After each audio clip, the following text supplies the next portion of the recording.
नमस्कार दोस्तों, आ गई हूँ मैं अपनी एक नई वीडियो के साथ। आज हम पढ़ेंगे आयुष मंत्रालय के बारे में। ठीक है, राइटिंग पर बिल्कुल भी नहीं जाना है। मैं जो बोल रही हूँ उसको ध्यान से सुनना है बस। ठीक है, क्योंकि पीडीएफ देने के पक्ष में बिल्कुल नहीं रहती हूँ। पीडीएफ दैट मीन्स कि भटकाव शुरू हो जाना, भंडारा करना शुरू कर देना, पीडीएफ पे पीडीएफ, पीडीएफ पे पीडीएफ।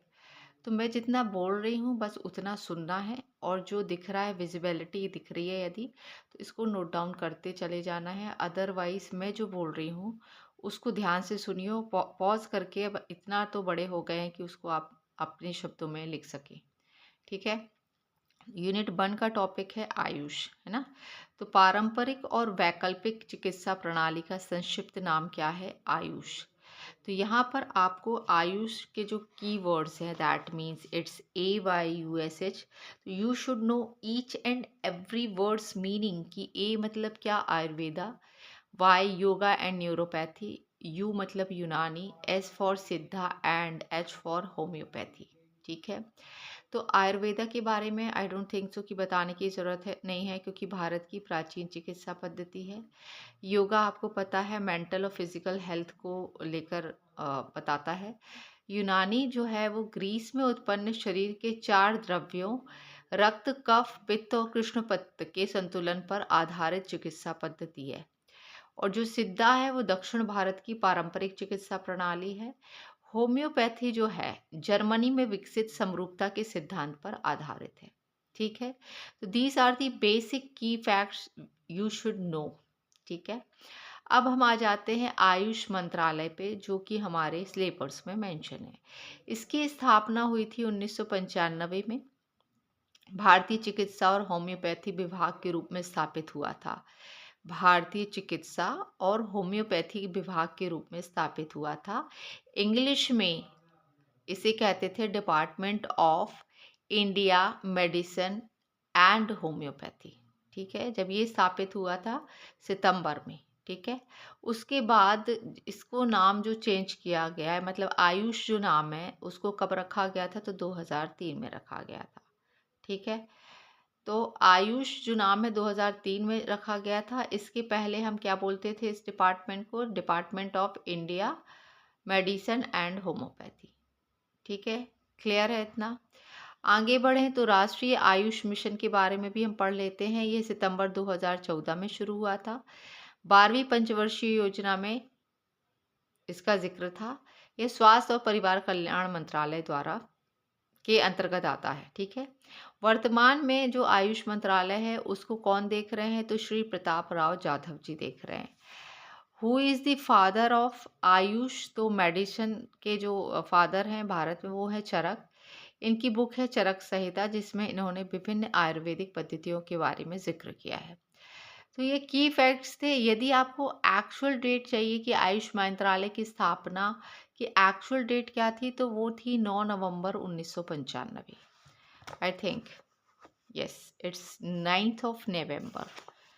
ये नहीं, आयुष मंत्रालय का गठन 9 नवंबर 2014 लिखा है। ये नाम जब परिवर्तित हुआ है, नहीं, नाम परिवर्तित 2003 में हुआ है। एक बार इसको आप रीचेक कर लीजिएगा, क्योंकि मैंने ये जो डेटा लिया है ये सही तरीके से लिया है। तो यहाँ तो 1995 सही है, फिर भी आप एक बार इसको रीचेक करिएगा कि आयुष मंत्रालय का गठन कब हुआ था।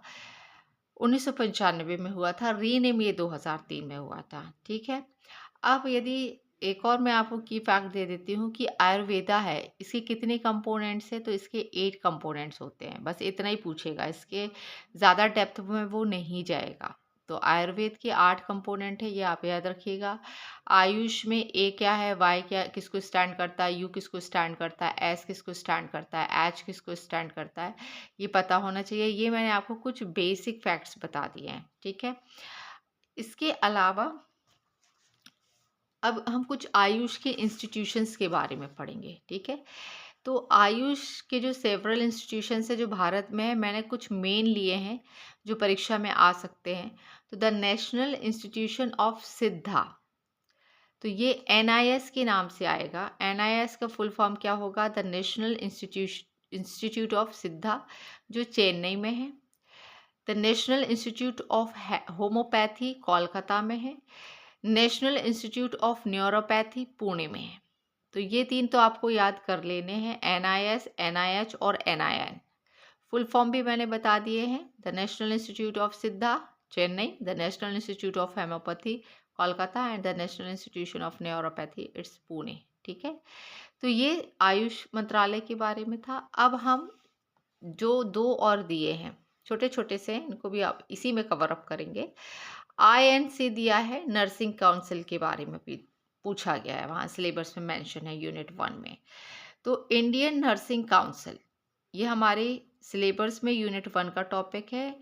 Indian nursing council, that means INC का फुल फॉर्म क्या होगा, इंडियन नर्सिंग काउंसिल। तो भारत सरकार के स्वास्थ्य और परिवार कल्याण मंत्रालय के तहत एक वैधानिक स्वायत्त निकाय है। इसकी स्थापना कब हुई थी, 1947 के भारतीय नर्सिंग परिषद अधिनियम के तहत हुई थी, धारा 3(1) के अंतर्गत हुई थी। ठीक है, 1947 में स्थापना हुई थी। यदि पूछे अधिनियम कौन सा था, तो भारतीय नर्सिंग परिषद अधिनियम के तहत हुई थी, धारा 3(1) के अंतर्गत। हेड ऑफिस कहाँ है, तो न्यू दिल्ली में है। रेगुलेटरी बॉडी है, ऑटोनोमस बॉडी है। ये जो नर्सिंग के कोर्सेज होते हैं उसको कौन करता है, कोऑर्डिनेट करता है या हैंडल करता है, तो INC के थ्रू होता है वो। प्रेजेंट में इसके प्रेसिडेंट कौन है, तो डॉक्टर T दिलीप कुमार जी इसके प्रेसिडेंट है। फार्मेसी काउंसिल भी है यूनिट 1 में, तो छोटा सा है, pharmacy council of India. The first PCI was constitute 19 मार्च इन 1949।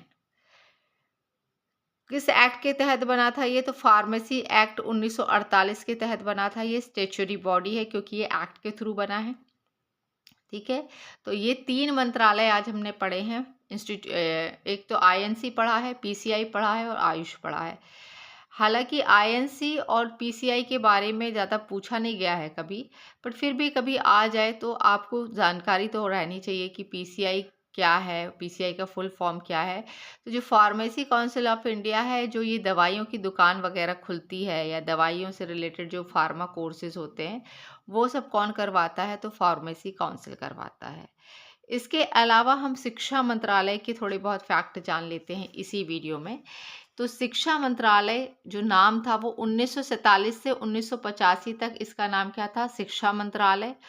उसके बाद इसका नाम चेंज करके ministry of human resource development कर दिया गया। 1985 से 2020 तक ये नाम रखा। उसके बाद फिर 2020 के बाद स्वतंत्र भारत के 2020 के बाद इसका नाम जो है, जब 2020 की नीति आई थी तब इसका नाम परिवर्तित करके फिर से क्या रख दिया गया है, शिक्षा मंत्रालय रख दिया गया है। और स्वतंत्र भारत के प्रथम शिक्षा मंत्री पूछे जाएं यदि परीक्षा में, तो आपको पता होना चाहिए कि मौलाना अब्दुल कलाम आज़ाद जो थे वो भारत के प्रथम शिक्षा मंत्री थे।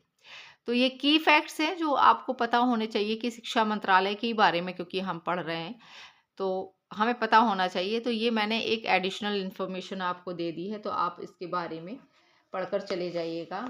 अपार्ट फ्रॉम दिस और कुछ है, मेरे हिसाब से तो ये सारी चीज़ें आप कंप्लीट हो गई है। चैनल को लाइक और सब्सक्राइब ज़रूर करें दोस्तों, और कमेंट्स करके ज़रूर बताया करें कि आपको वीडियो कैसे लग रहे हैं। इससे क्या होता है, इससे मुझे मोटिवेशन मिलता है। और मेरे चैनल पे सारे वीडियोस जो हैं वो फ्री रहते हैं, उसमें कोई शुल्क नहीं देना पड़ेगा आपको। बस शर्त ये है कि आपको अच्छे अच्छे कमेंट्स करने हैं। और सब्सक्राइबर्स जो हैं मेरे, जो पहले अभी देख रहे हैं इस वीडियो को, आपसे मेरा हम्बल रिक्वेस्ट है कि चैनल को सब्सक्राइब ज़रूर करें और बेल आइकॉन ज़रूर दबाएं ताकि आपको मेरे आने वाले वीडियोस की जानकारी मिलती रहे। तो आज के लिए इतना ही, थैंक यू।